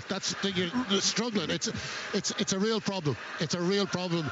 Hickey, everyone should be on their knees praying for Aaron Hickey to come back, because it's a serious problem for Scotland, because you feel a bit for Patterson because he doesn't have games under his belt. He's trying to find confidence playing international football here, and he got exposed there. He tries that pass to Gilmore, and he should never have tried it, and B, he doesn't even get enough on it. So it's blocked, but it was never going to get to Gilmore. It was just a kind of little panicky flick. He got spooked in the moment because he had a couple of Northern Ireland players around him. He made a terrible decision. It looks a player that has very little confidence. Yeah, we spoke before the game, Tomo. I think a surprise perhaps that Lewis Ferguson wasn't going to start tonight. He's got his opportunity after that injury to the captain, Andy Robertson. It's tough though, isn't it, to come into a side that's had to change shape, and a side that's just not really at it tonight. Yeah, I thought he showed good energy from the moment he came on, though. He's trying to drive forward. The change of shape for me should make us a wee bit more offensive, but when you're up against a team that are defending like Northern Ireland are and are limiting us to so little, then it's difficult. And he's in that kind of 10 position in the 4-2-3-1, trying to get on the ball and make things tick, and there is literally no space in there, so it's very, very difficult. They've got to try and stretch and pull and drag Northern Ireland out of their shape, which is easier said than done because they look very well drilled. I wouldn't be surprised to see more substitutes coming on at half-time, just to try and give other people the chance to go and see if they can come up with anything different that's going to kind of try and move this Northern Ireland defence. But they've looked comfortable, and up until the point that they scored, they didn't look like they were going to threaten us, but now they have, and we're a goal behind, and it's about the response to that. They've got 45 minutes to get a response, and it's a big 45 minutes because you want to give this crowd that are here tonight something positive, and as much as we can talk about the fact that there was positives from Friday night, it is still 18 goals against and no win in 6. And the goal we've lost tonight has been a goal that you wouldn't expect to lose at international level football. So questions are going to start getting asked, and that's why we need a response. Yeah, Steve Clarke, well, he's got to be getting stuck into these players down there at half-time, has he? He's just got to get them going, something. And we've got to get the big start in the second half. Got to get the crowd back on side here. Yeah, I think the gauntlet has got to be thrown down to the players, and whether he's contemplating more changes at half-time, whether he's looking at Shanklin, perhaps getting Shanklin on, alongside Dykes up top as well, but I just think the responsibility's got to be taken at the back defensively, and we can't let ourselves be open the way we left ourselves open for that third opportunity with Tierney away forward the park. But in the midfield, they've got to do something to make them think about it in the midfield area. Keep it nice and simple. I don't think you need to elaborate things, but you need to be more direct. You need to mix it up a little bit. You need to do something that's going to ruffle their shape, because their shape is rock solid, and it was rock solid in the first half, and it can't be the same in the second half. So Steve Clarke's got to come up with the answer on how to start making Scotland look threatening, because they haven't looked as though they were a team that could threaten any quality opposition, let alone the opposition here tonight, and the shape that Michael O'Neill has got out there, and the energy and the optimism for this young Northern Ireland side. Scotland, for me, all round better squad, but at this moment in time not showing it, so big turnaround required in the second half. Yeah, it's got to get a whole lot better. Let's go back to Willie, to Tomo, and to Alistair Lamont. Thanks again, Kenny. No more changes actually as yet for either side. So it's as they finish the first half, as Northern Ireland prepare to kick off the second. So shot at Stephen Davis down there, part of the Northern Ireland setup, have been retired from football just in the last couple of months. Record Northern Ireland cap holder.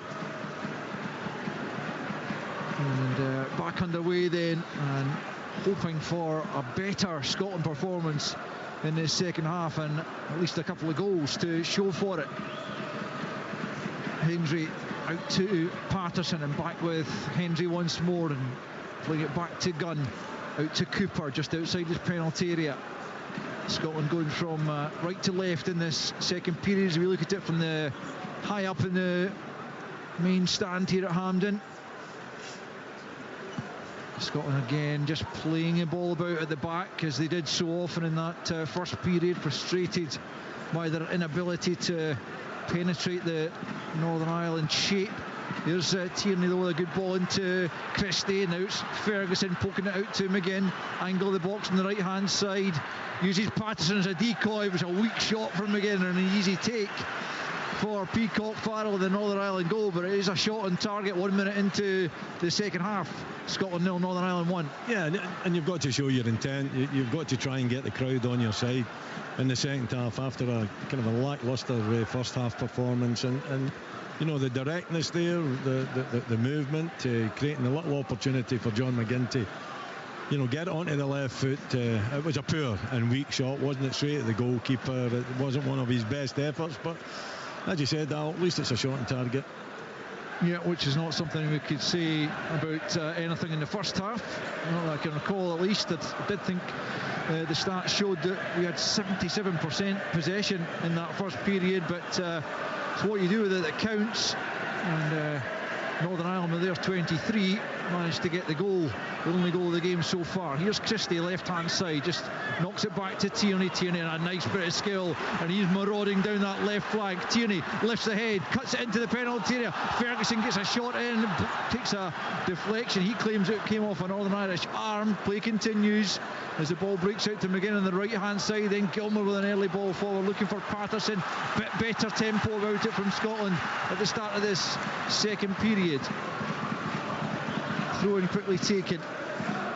Gilmore back into the centre circle to Cooper. It's a great run by Tierney, wasn't it? Just a moment ago. Here he is again, rolling back the years there, Kieran Tierney. Hendry out to right hand side for Patterson, but his space, can he measure the cross? He can't. That was a moment for Patterson to just regain a bit of confidence, put a good ball in and maybe pick out a teammate, and he curls it all the way behind. A poor effort. 47, almost 48 plays. Scotland 0, Northern Ireland 1. He's got to do better, and maybe it's an indication of where his confidence is at just now and his match sharpness, that when he received that ball out in the right hand side, it was perfect for him to put a good delivery into the box. We had numbers in the box, but unfortunately put it behind the bar, and that kind of sums up his evening so far. That was a rerun there of the Lewis Ferguson effort. It did come, I think, off the arm of Paddy McNair, but it was right in by his side.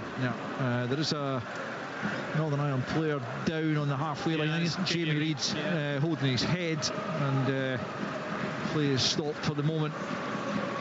Don't think he's going to actually require treatment, but he's back on his feet after a collision there. Yeah, it was an accidental collision. Didn't see a lot in it, but Northern Ireland get the free kick. Brodie Spencer actually picking himself up as the ball is played up towards the edge of the Scotland penalty area. They deal with it though, the home side, but it's a poor pass looking for Ryan Christie out on this near side, and Spencer able to come across and knock it out of play. Ferguson quickly picking up on the free kick, and Cooper gets it out to Hendry. Hendry, looks like Steve Clarke really has pointed out the need for more urgency as Dykes gets it from Patterson, and then McGinn feeds it for Patterson down the right. That's another effort at getting the ball into the box, and this one straight into the arms at the near post of the goalkeeper.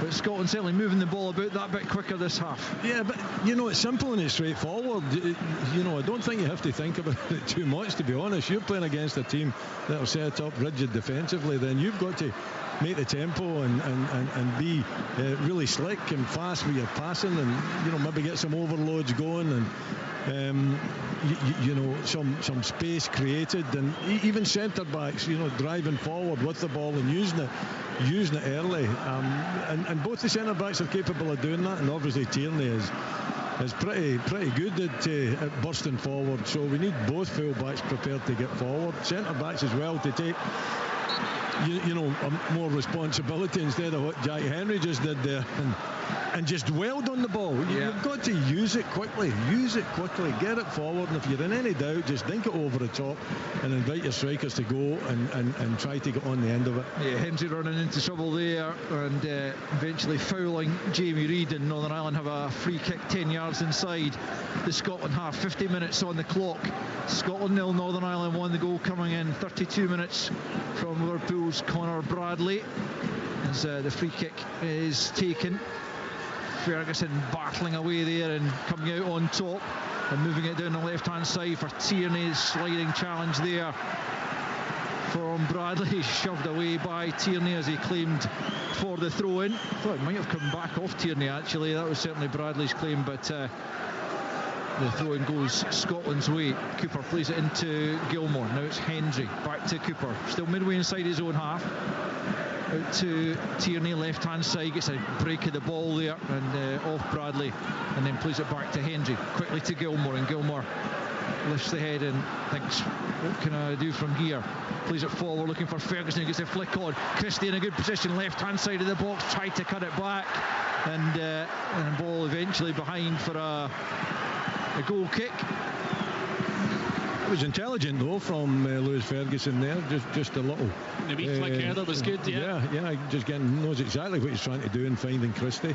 Wasn't a particularly great cutback from Christie, right enough, but you know, again, pretty straightforward stuff. You know, it's not you know, too complicated. They get the ball forward, get them tested, get them turning, and keep doing that. We're just missing out the extra passes, you know, allowing them to set in their shape, asking them a question with the ball over the top, a diagonal ball, and we get a kind of half chance from it. Yeah, more hunger as well being shown by Scotland, trying to match Northern Ireland in that regard in this second half. Still Scotland trail though by a goal to nil, and Northern Ireland having an attacking moment of their own right now as Spencer comes forward in the left hand side. Good challenge from Patterson, and Scotland have it back, and it's Ferguson just outside of his own penalty area, pulled back there by Bradley. Play allowed to continue with Scotland still in possession. I mentioned earlier the last time Scotland lost to Northern Ireland, that was 83 at Windsor Park. It's their only defeat in the last 10 meetings. They haven't lost a home game to them since May of 1974, so they're looking to avoid losing that long streak this evening. So a Scotland free kick on the halfway line, quickly taken by Tierney. Cooper has it now, and now Gilmour looking for the run of Patterson out on the right hand side, nods it down when he might have just taken it in his stride, and nothing quite coming off for Nathan Patterson this evening, it has to be said, and at fault at the Northern Ireland goal. On another night he might have already been withdrawn. Here come Northern Ireland looking to add to their advantage, and it is Reid at the edge of the penalty and gets an early shot off well wide of Angus Gunn's right hand post, and it remains after 54 minutes Scotland 0, Northern Ireland 1. Yeah, we weren't really in a particularly great defensive shape again there. It's a nice pass through to Reid, taking the shot kind of on the angle and on the run from about 20 yards. Difficult chance to take, really dragged it past Angus Gunn's right hand post. Scotland have it through Tierney, back to Gilmour, and square to Jack Hendry, but 15 yards inside his own half, out to the right hand side for Patterson, who could do with a turn in fortune. Hendry on the halfway line, again it's back to Patterson, right hand side. Scotland with plenty bodies forward, more than they had early on. McGinn nudges it back to McTominay, the referee in a way rather there. He does slide it through to Ferguson, out to the left to Tierney, one touch, then a second one before he tries to get past Bradley. Eventually hooks up to the back post, and rather untidy there at the back, and Patterson can't make anything of it, and Northern Ireland come away, and then Gilmour with a late challenge, and he's probably going to go into the referee's notebook here himself, having been on the end of one of those from Ali McCann in the first period. He has committed a poor foul himself, and it will be a yellow card for Billy Gilmour. I don't think he can have any complaints about that one. It really was very, very rash and very, very late indeed. Yeah, it's Brodie Spencer on the receiving end of that challenge from Billy Gilmour, and the Brighton midfielder rightly booked. I think he's probably hurt himself in making that challenge. It was very rash, maybe born of frustration. I think that's exactly what it was, wasn't it? There's no way he's getting that ball, there's no way he's anywhere near it. You could see it coming, a mile away, and he's just clattered right into Spencer, was it, that he clattered into? And he is limping now, Billy Gilmour. Yeah, you can injure yourself with challenges like that. It's everything not to try to stamp out the game. Free kick taken then by Peacock Farrell up towards the edge of the Scotland penalty area. Scotland trying to get it clear.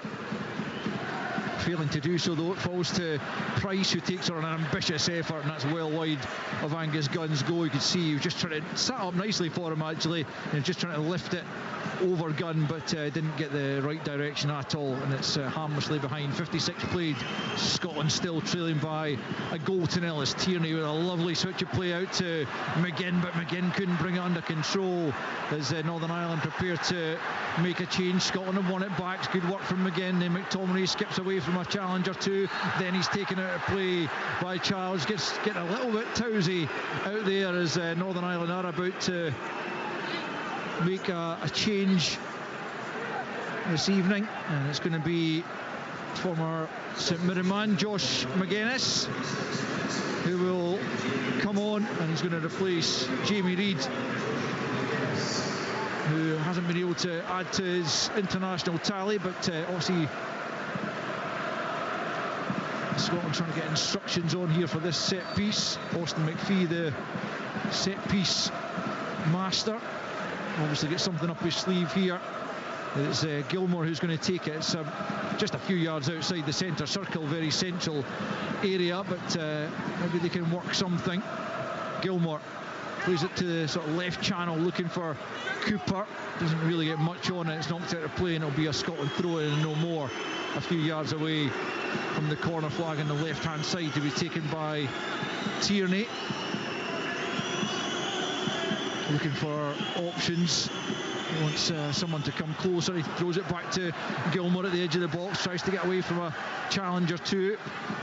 Still has possession. Gilmour has to go back the way though to Cooper, and Northern Ireland able to try and squeeze Scotland up the park. Hendry out to Patterson, and Scotland having to go all the way back as they're closed down. Cooper again.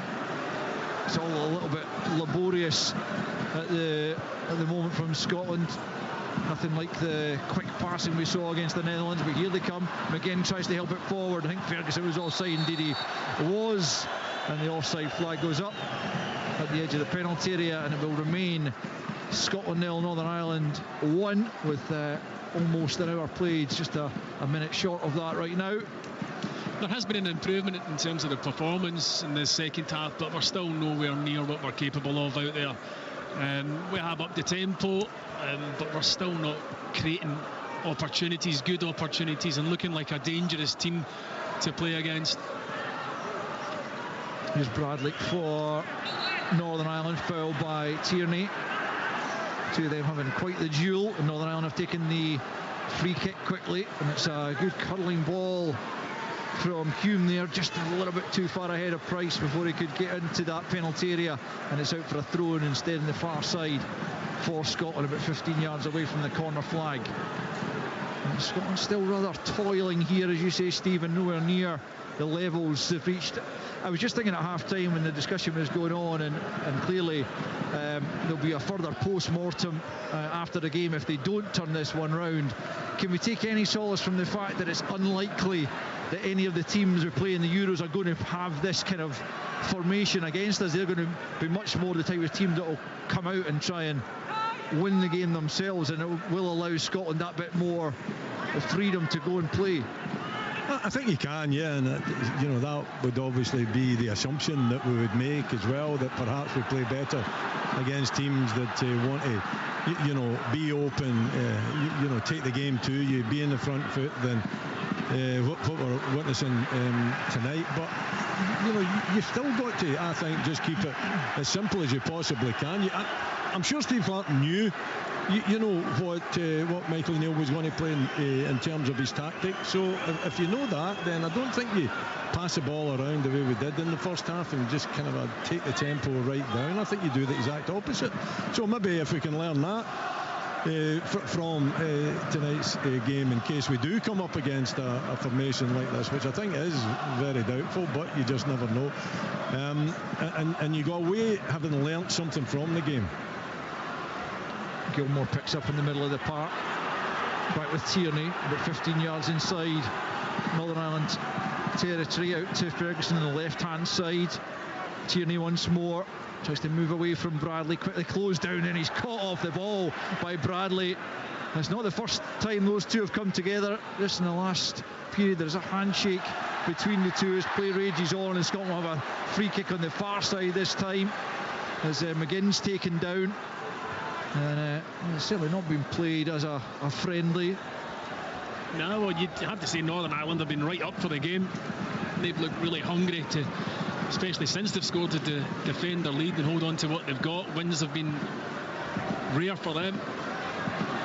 Yeah, certainly have. In fact, the fact that they avoided defeat twice in a row there against Denmark and Romania was the first time even that had happened since June and September of 2022. So the fact that they are leading here against Scotland is certainly against the form guide. As McGinn and Gilmour stand over this free kick, Gilmour will leave it. McGinn curls it in from the right hand side, glance towards goal, but wide of goal. Big chance for Scotland to get the equaliser, but it heads a yard or so wide. Christie got the last touch on it. Might have been Cooper.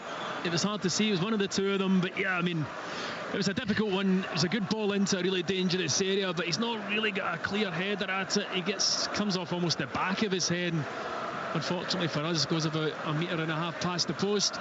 The delivery's good though, isn't it? I mean, you're not making it easy for the goalkeeper. He stays on his line. Then the question is, can they defend against it? And Cooper's a big lad there as well. Even if you're putting your opposite number off, it could easily end up in the back of the net, and it's all because the delivery is accurate and it's into an area that's really difficult to defend. Yeah, both Cooper and Toll got something on it as it headed wide. Christie was in the vicinity, but it was Cooper who was closest to it from a Scotland point of view, but couldn't direct it on target. Here comes Scotland once more, right hand side. It's Patterson, tries to turn back inside unsuccessfully. Northern Ireland managed to get it clear up to the halfway line. Hendry to Cooper out to the left hand side for Tierney, and now Christie up against Toll. Good sliding challenge. He hasn't held back one bit. Trey Hume this evening as Tierney gets the throw in into Gilmore. Gilmore tries to get it back into the path of Tierney at the goal line now. Stands it back into the 6-yard box. Chance from McGinn, but good save from Peacock Farrell to deny John McGinn as he stretched to try and knock it into the net. And Scotland pass up another opportunity. 63 in. Scotland 0, Northern Ireland 1. Really good combination down this left-hand side between Gilmore and Tierney. He puts it into a great area, and I think it's John and Cooper maybe again, or Lewis Ferguson. I think actually both just challenging to try and get on it, but neither could get up above the Northern Irish defender to make enough contact on the ball to divert it goalwards. Scotland still looking for a leveller then. 64 played. Conor Bradley's first half goal, the difference between the sides, as Tierney has another crossing opportunity. McGinn goes down. Is that a shove? The referee says get to your feet. Play continues, right hand side, back to Gilmore, swings it in towards the 6-yard box, and it's a good take that time from Peacock Farrell, as the referee clearly felt John McGinn went down all too easily first time around. There is VAR in operation, but I'm not sure that is going to be a change of decision. What was your own take on it, Willie? I thought in first viewing, I thought John did go down too early. I think it was Spencer he was up against. There was a little bit of contact, but I think the way he went down, he's kind of thrown himself down, but maybe get another opportunity to see it. There is a bit of contact, but what do you think? No, I don't think there's enough on it. No. And I would normally back John to the hilt in these situations, but I don't think there's enough there for a penalty kick. Well, goalkeeper has stayed down after that most recent effort. Bailey Peacock Farrell, after Scotland have been piling on a bit of pressure, but nothing too serious for him to deal with despite that, and play will resume with a goal kick. Nothing clear cut yet, in terms of we are looking more threatening, but still not really testing the goalkeeper or peppering the goal as of yet. Kenny McLean getting some instructions down there, I think, just at the moment, as Steve Clarke ponders further changes to try and get his side back level and more. Billy Gilmore's been hobbling a wee tiny bit since he took that knock from actually fouling the player and getting the yellow card, so I wouldn't be surprised to see him coming off. Here's Cooper for Scotland, just inside his own half. Now Hendry out to the right hand side for Patterson, into Gilmore, quickly challenged there by McGuinness, unfairly though, says the referee, and Scotland get the free kick quickly taken. Here's Tierney, slides it forward, a lovely ball for McTominay in that left channel up towards the penalty area, into the penalty area now. McTominay, can he find a teammate? Cuts it back to Christie, and now again to Tierney, still left hand side, leaves it once more to Ryan Christie at 30 yards from goal, tries to slide it through a gap that wasn't there, but Scotland have it back as Cooper gets it to Tierney. Christie takes over once more, 30 yards from goal, quickly closed down by Ali McCann, and the chance is gone. Scotland get possession back though. Gilmore lifts it over the top, Ferguson's in behind, not a great first touch, can't get the shot away on time, and it's squeezed behind for a corner. Well, Ferguson with a better first touch might have got a shot away there, but it's good recovery in the end. Northern Ireland retain their advantage. It's a big chance though, isn't it? And it's not particularly silky soccer, is it? and I don't think he's offside. They were claiming for offside. I think there was other players in offside positions, but certainly not Ferguson. His touch should have been better. If it was better, he's got a striking goal. Good opportunity. His movement was very good, the way he peeled off the defender, and it was a good spot from Billy Gilmour to pick him out. But you're right, he's got to then secure a better touch. It just got away from him, but really good movement from him to get in behind. Scotland have made a mess of the corner kick. Shea Adams is going to come on, as well as Kenny McLean. Midway through the second period, Scotland still trail by a goal to nil. They are going to have a free kick just inside the Northern Ireland half. Hasn't changed much, Josh McGuinness. Big Josh, aye, brilliant. It was a goalkeeper with me at Cardiff. Yeah. And then we decided to chuck him up front in a reserve game once, and that was him. He's a handful. Big strong boy, but it does a lot of silly things, I would say. Yeah, that's Josh. That's rich coming from you, Stephen, I have to say. Here's Cooper, plays it square for Hendry. Out to Patterson, still in the halfway line, back with Hendry. Northern Ireland looking still pretty comfortable, only one goal advantage. They know what they're doing, well organised in that 5-4-1 shape. Really well drilled by Michael O'Neill. And you have to say, signs of better things to come as both McLean and Adams come on. Dykes is going to make way. I mean, he's barely kicked the ball, Stephen. No, it's been a tough night for him, but I can sympathise with him. The service hasn't been great up to him. Certainly in the first half it wasn't. Really limited in terms of touches. I think that the Northern Irish centre-halves have dealt with anything that's come up to him aerially as well. They've dealt and matched his physicality, so it's been a tough night for Linden. And Billy Gilmour, as you were suggesting, is the other player to make way. Kenny McLean and Shea Adams on for the final 20 minutes or thereabouts. So Scotland still looking to try and get at least a draw out of this. I mean, I think most of us came into it thinking, well, let's go and win this, end the winless run and try and do it by scoring 2 or 3 goals. But I think we'll probably all take a draw right about now. As the ball's straight out of play from Cooper, who was looking for Patterson, but it's too high for him, and it's a throw-in to Northern Ireland. It hasn't been the best of evenings, that's for sure, but Northern Ireland have given it away, and Lewis Ferguson picks up in a good area into the penalty area, out to the right-hand side now. McGinn couldn't keep the ball as he won his side, even a corner. Well, the assistant says yes, and then the referee eventually agrees. I don't know how. John just kicked the ball out. But we'll take it. We'll take it at this stage. 20 to go. 100%. Corner then on the right-hand side to be taken by John McGinn himself. Brodie Spencer somewhat flummoxed by that decision. So McGinn, left-footed, curls it in towards the back post. There's too much on it, and Cooper can get nowhere near it. And the Scotland fans around Hampden have turned out in their numbers, as they have done under Steve Clarke in this brilliant run, but they're not enjoying what they're seeing this evening.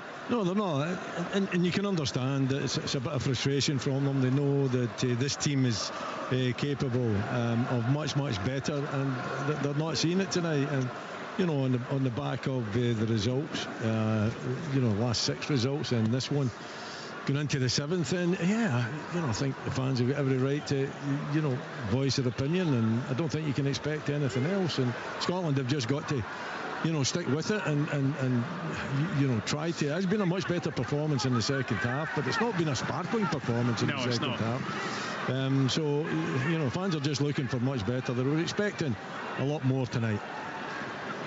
Yeah, as we all were, I think. It hasn't materialised, not thus far. 72 played, Scotland 0, Northern Ireland 1. As Hendry picks up possession out to Patterson, right hand side, forward for McGinn, making that run in that right channel, just lifts it over his marker, but there's quickly another Northern Ireland player on hand to pop the ball up the park and away to safety, as Patterson just sees it out for a throw-in on the far side, quickly taken into Hendry. Now Cooper, out to the left-hand side to Tierney. Tierney for Christie. Back to Tierney once more and into Cooper, just inside his own half. Trying to bring it forward. Again, it's closing down Hendry. Hendry arrows the ball forward, but no Scotland player on the same wavelength there, and tamely through to Peacock Farrell in the Northern Ireland goal, and they'll take that all day. They will, and you know what, they deserve it. The high line that the back five is employing is a real issue for Scotland. You know, do you play it over? If you do play it over, then there's got to be some kind of a movement for the midfield players, and that just wasn't in existence there.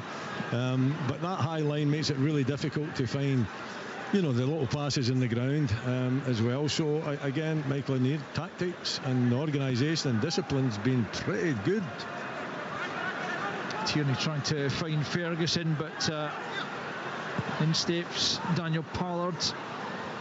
Scotland will have it back, and here's Kenny McLean trying to drive the side forward up to Ferguson. Bullied off the ball there and fouled in the end.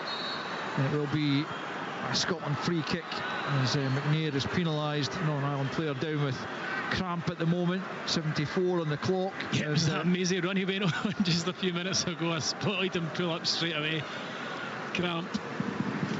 Yeah, he's just getting stretched off now. It's difficult to see once cramp sets in. It's difficult to recover from it. It really is. It just keeps coming back, especially with a good 20-25 left. Michael O'Neill can always change things up. In conversation just at the moment about that very matter. Scotland will have a free kick on the halfway line, which is taken by Cooper to Tierney. Up the left for Christie. Forward now for Ferguson. Just gets a nudge in the back at the edge of the box, and the ball is played back to Christie, who slips it in an opportune moment and out of play for a Northern Ireland throw-in deep in their own territory. But nothing's really got to come off for Scotland this evening at all, whereas some of the passing and so on was a joy to behold in the first hour in Amsterdam. You could not say that about this performance at any stage. No, but you've got to keep at it. You know, you've got to keep the hope there. You've got to keep chipping away at it. You know, the midfield players have still got to make the runs, and you're hoping that they can get in behind at some point. It is a very high line that Northern Ireland employ, and it's on just for that little dink over the top, or maybe a deep line midfield player running beyond and trying to take advantage of the space. But you know, as a good organisational performance from the visitors, there's no doubt about that. Christie's done well, and he's almost away from Hume there. He's been fouled, and the referee, is he eventually awarded the free kick? No, throw-in. Just a throw-in. No. Anyway, that's taken, and Scotland have it moving once more, desperate for at least an equaliser.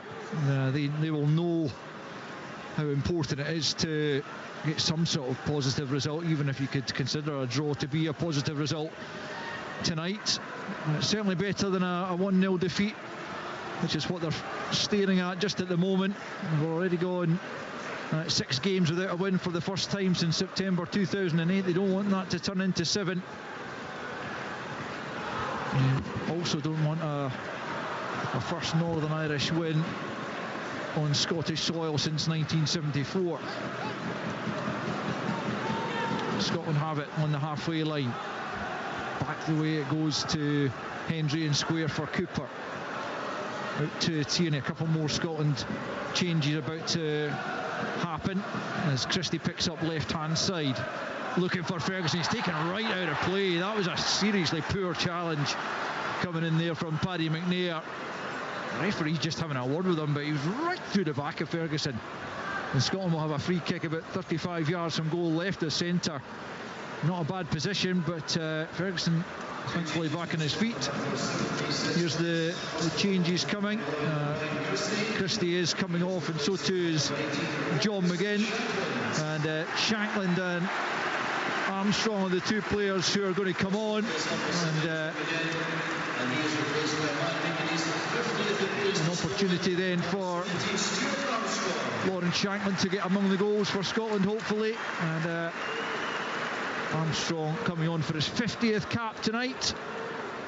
Can he, in the last 13 minutes, help conjure at least an equaliser? Here he is about to take the free kick anyway. Curls it into the penalty area. Sliding in was Jack Hendry, hacked away from danger. Picked up by McLean at the edge of the penalty area. He's got to make something of this. That's knocked away as well. Retrieved again by Cooper. Scotland have it again. Right hand side is Patterson. Once again he sent that straight behind for a goal kick, and the chance is now gone. But that was a big opportunity just a moment ago as Hendry slid in at the back post. They couldn't direct it goalwards, and eventually Northern Ireland just managed to clear the lines. He's always stretching for it, isn't he? But again, it's just playing it into that area, and asking Northern Ireland to defend it. And on this occasion Jack Hendry does get in, so he's sliding in. It's really difficult to control it, but maybe if he can just get the side foot on it, get it directed towards goal, at least he's asking the goalkeeper a question or two. An angle as the first one that we saw with Andy Robertson early in the match. Another fantastic ball in. This time it was from Armstrong, and he is stretching for it, but I do think he's close enough to be able to try and deflect it towards goal rather than try and cut it back. And again, it was as decent an opportunity as Scotland have had in the game, but they've passed it up as they did on numerous occasions in Amsterdam. Here's McTominay now wearing the armband, trying to release Shankland. He's got too much on the pass though. Shankland acknowledges the idea, but the execution wasn't there, whereas you'd expect McTominay to be able to weight that pass correctly. It was good movement from Lawrence, spots the McTominay. He's got turned and sets off straight away. The pass had to be inch perfect because the space between the centre halves and the goalkeeper wasn't much, and it was just overhit. Northern Ireland trying to mount a rear attack of their own, but Armstrong steps in and robs Bradley, the man whose goal separates the sides. With just over 10 minutes to play, he could yet be the match winner here at Hampden. His first international goal on his 15th cap as Adams picks up. He hasn't had too much of a look in since coming on, but nudges that one back to Cooper on the halfway line. Northern Ireland about to introduce a couple more new players themselves. There's McLean, gets it back from Armstrong just inside the Northern Ireland half. Looking for a bit more movement ahead of him, goes back the way to Cooper, and now Hendry, who had that chance just a moment or two ago. Now Patterson, who hasn't had the best of evenings, gets it back from McTominay, has a bit of space to move into, finds Adams. Adams sweeps it out to the left hand side, picked up by Tierney.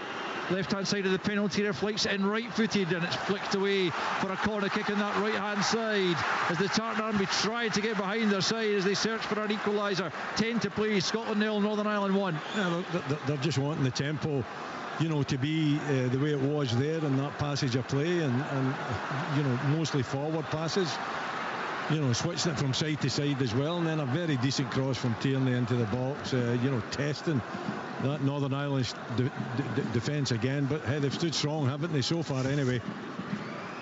Conor McMenamin is one of the players to come on as McTominay sends in the corner. It's a chance, and it's blocked inside the 6-yard box, that was, and somehow Northern Ireland survive as Scotland try to find a leveller here. Will come once more through McLean, and now Adams left hand side, play it back the way to Cooper central area, midway inside the Northern Ireland half, back to Tierney trying to find the angle, sends it into the penalty area, comes down to Shankland, edge of the box, out now with Patterson, right hand side, short ball into Ferguson, still right hand side of the penalty area. Patterson once more, Armstrong dispossessed. It will be a throw-in. Will Northern Ireland make the changes now? They will indeed, and as I say, it's Conor McMenamin who is going to come on here along with Paul Smith, and Conor Bradley is one of the players who's going to be replaced. And I think if we didn't already know it, we can tell this guy is he's going places. Yeah, top player. I mean, that was a big chance for us just a couple of minutes ago. The nod down into the middle of a packed box. Lawrence Shankland takes it nicely, gets the turn, and he's so unlucky to see his shot. He catches it flush, come off the defender's thigh and bounce back. Big chance. Yeah, Brodie Spencer, the man in the way. Bradley and Price are the players coming off, and as I say, Conor McMenamin, St Mirren, and Paul Smith of QPR, the players to come on to replace him for the closing 7.5 minutes. But Shanklin denied by Brodie Spencer, just 2 or 3 yards out there, point blank range. Again, you can't really ask much more of Lawrence Shanklin in the position. He caught it well enough, just that Brodie Spencer had himself ideally placed, as far as Northern Ireland are concerned, to keep it out. Scotland still pressing though for that equalising goal. Patterson has it, right hand side, back in field to the centre circle to McLean, tries to lift one over the top for the run of Adams, doesn't come off, breaks back for McLean, can't find a teammate on that occasion either. Patterson picks up the loose ball. Here's Ferguson, about 35 yards from goal, lays it off to the left hand side to Tierney. Tierney back in field to Cooper, square for McLean. McLean will spread it out to the right hand side to Patterson. Don't think Patterson wants to take on too many crosses, having sent the last couple straight out of play. That one comes off a Northern Ireland defender and out for a throw-in. Scotland take it quickly. Liam Cooper, who's had a decent game at the back, certainly for Scotland, can't fault him. He flights it over the top, just too much on it though for Shanklin, and rolls behind for another goal kick to Northern Ireland. 83.5 on the clock here. Still Scotland 0, Northern Ireland 1. It's got to be super accurate though, that type of pass, and it's travelling a fair distance, maybe 35 yards, something like that. He's trying to just pick out Shanklin, who's made a decent run in behind again, but just overhit it a little bit. I think Liam Cooper can be pretty happy with how he's performed tonight, that's for sure, both in the 3 and in the 4. Goal kick taken. Scotland pick up through Stuart Armstrong, closed down by McCann, breaks to Tierney and back out with Armstrong on the left hand side. One more Northern Ireland change coming fairly imminently, and Scotland pick up through Hendry, halfway line, looking forward, looking to try and somehow create an opportunity to avoid defeat here. A defeat that you'd have to say would be a lot more demoralising than even the heavier ones against the likes of the Netherlands, against England, against France. Well, the difference is we weren't expected to win those games. Exactly. We were expected to win this tonight and chat of winning it comfortably and to enjoy the match. It's not been enjoyable and it's not been comfortable. Yeah, exactly. Here's Tierney lifting it over the top, looking for Adams. He will latch onto it eventually. Left hand side of the box, back heel for Armstrong inside the penalty area, right at the goal line, back with Adams, still left hand side of the box, back to Tierney. Armstrong once more, trying to take on his man on the left hand side, gets the cross in, but it's headed away outside of the penalty area. Hendry now out to the right to Patterson, quickly closed down. Can Scotland fashion one more opportunity? Hendry looking to try and get that into the penalty area, but it's headed away. Northern Ireland line very deep, out to Armstrong it comes. He lays it back to Cooper. Now Tierney once more into the feet of Adams. Adams lays it off to Armstrong, left channel, curls it towards the back post. It's a poor cross from Armstrong, behind again for a goal kick. Forced to play here. Scotland 0, Northern Ireland 1. Yeah, it's the last thing you need, isn't it, when Stuart Armstrong gets the ball there, and he's not under any pressure whatsoever. He's just got to dink it into an area, doesn't have to hit it as hard as that. You think you'd much rather see it getting cut out than it simply just flying over everybody's head and get out for the goal kick. And it just takes any momentum that Scotland had just out the game. Yeah, he's normally much better than that with his deliveries and quality into the box. That was a poor one. Ali McCann's enjoyed his return to Scotland, no doubt. With his side leading by a goal to nil, he leaves the field of play to be replaced by Jordan Thompson, who had spells at Rangers and loans at Airdrie, Raith and Livy in his time north of the border, but now flying his trade with Stoke, and he's on for the final few minutes to try and see out this Northern Ireland victory. 1-0 they lead with 3 to play, and they have a throw in on this near side, their right, as they come forward. Scotland heading for a 7th game in a row without a victory. It's not the type of form you want to be taking to a major championship. You'd have to imagine they would fancy their chances against Gibraltar in the next game, but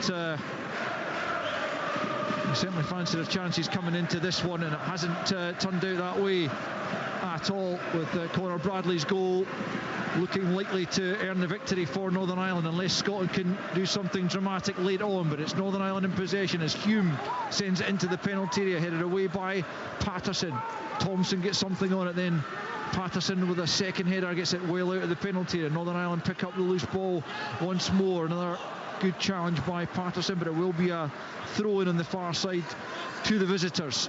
Down the left they go this time, and it's McMenamin fires it into the box, but no one there barring Angus Gunn, who dives on it and immediately bowls it out to Kieran Tierney. The Scots in a real hurry now to try and get a levelling goal. It's looking less and less likely as McLean picks up. McLean, of course, involved in some late drama out in Norway, so you wouldn't rule it out. Here's McTominay with the captain's armband, spreading out to the right hand side to Ferguson. Ferguson midway inside the Northern Ireland half, leaves it off to McTominay once more, and then tries to switch a play. Hume's there ahead of Tierney though, and then tries to play it off Tierney. Does come off Tierney, but not out of play, but it does break Northern Ireland's way, and they manage to hack it up towards the halfway line as Cooper picks up once more out to the left hand side for Armstrong. Armstrong back to McLean. McLean has to turn away there from Smith. McLean has it once more. Short ball to Tierney. Gets it back from Armstrong, then digs it forward for Adams, who got a kick there in the back of the heel from Ballard, but play allowed to continue. Scotland still in possession as McTominay finds Ferguson, and McTominay once more, still only midway inside the Northern Ireland half. Northern Ireland standing firm just at the moment. It's Armstrong left hand side. Can Scotland find this equaliser? He's beaten Hume left hand side, glanced on, and a glancing header from Ferguson is tipped over the crossbar. Good save from Peacock Farrell. I'm not sure it was going to necessarily dip under the crossbar. A decent effort from Ferguson as it was flicked on by Adams, then headed goalwards by Ferguson, but the save keeps it at Scotland 0, Northern Ireland 1. Yeah, decent effort. I'm with you. I'm not sure if it was going to dip under the bar, but Armstrong really good down the left hand side. Adams makes a run to the near post, and then Ferguson gets a header. In comes the corner.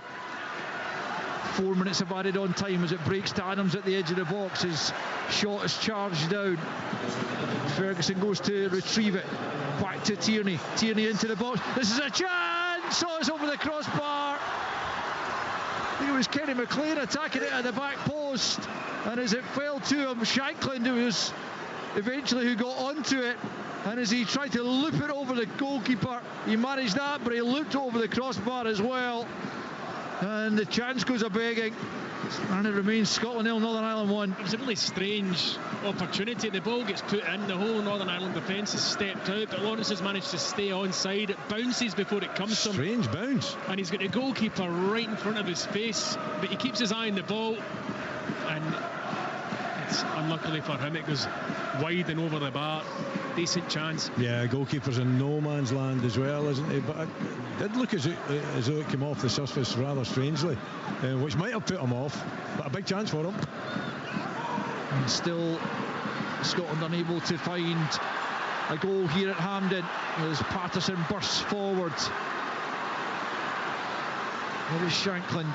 He's eventually stopped in his tracks by the hard-working Spencer. He runs it out of play. Scotland throwing. 4 minutes were added on here. We are into that right now.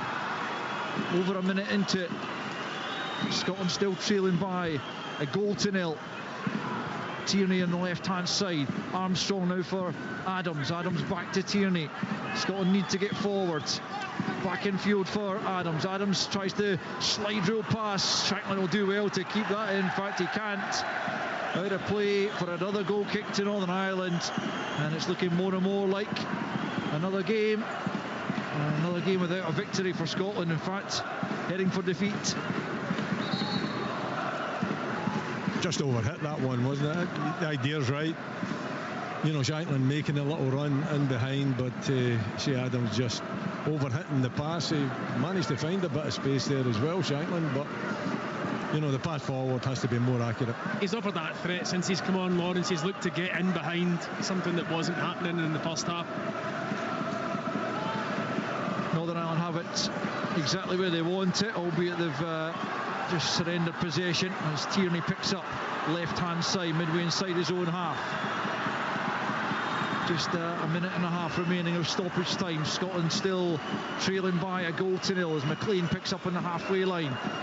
Tries a big diagonal out to Tierney on this left-hand side. Tierney tries to lift it over Hume. Did it come off his hand? That's what it looked like, but the referee says no play on. Good challenge by McLean to win it back. And Scotland potentially time for one more opportunity here. Just over a minute to go.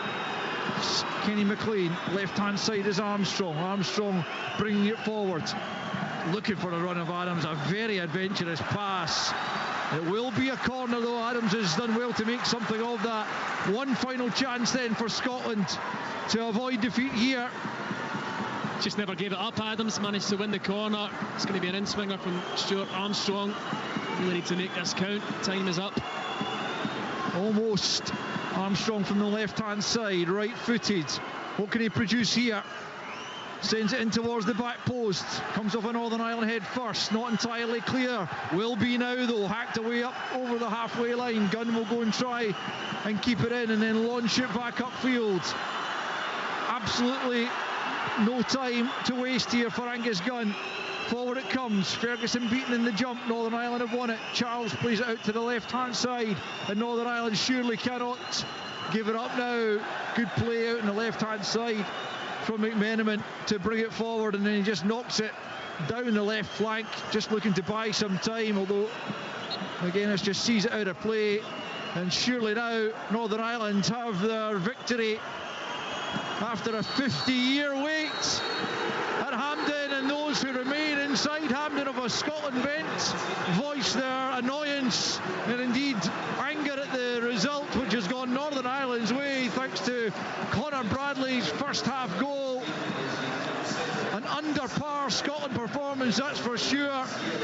Unable to create anything of any real note throughout the 90 minutes. Lewis Ferguson forcing a late save, and Lawrence Shankland causing a couple of problems after coming on as well, but otherwise Scotland offered very little in an attacking sense, unable to break down a well-organised Northern Ireland outfit who stung them on the counter after a Nathan Patterson error inside his own penalty area. Conor Bradley of Liverpool picking up to lash in his first ever international goal, and that ultimately has been the difference between the sides. It's just their second victory over Scotland in the last 11 meetings, and as I say, their first since 1983 all told, and their first in Scotland since 1974. It is no wins in 7 now for Steve Clarke's Scotland, who are gearing up for Euro 2024 in exactly the opposite fashion from what they would prefer to be doing. And they've got to lift themselves up now, heading into the final 2 friendlies ahead of Euro 2024 in June. But it finishes here at Hampden. Scotland 0, Northern Ireland 1. On digital radio, FM, online at BBC Sport Scotland, your smart speaker, and BBC Sounds. This is Sport Sound from BBC Radio Scotland. Scottish football lives here.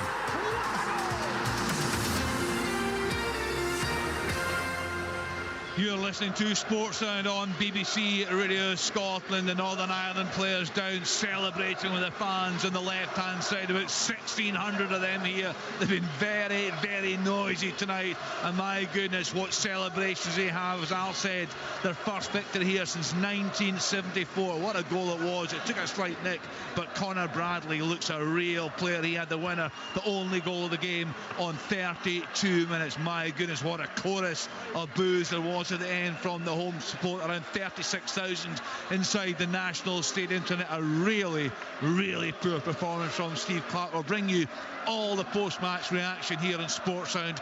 We're with you right through until 10:30. Very interesting tonight, Willie Miller, to hear the thoughts of the national manager Steve Clarke. I was thinking there, we've been speaking recently, that's now 7 games without a win, but that's got to be the poorest, the most concerning performance we've seen in a long, long time.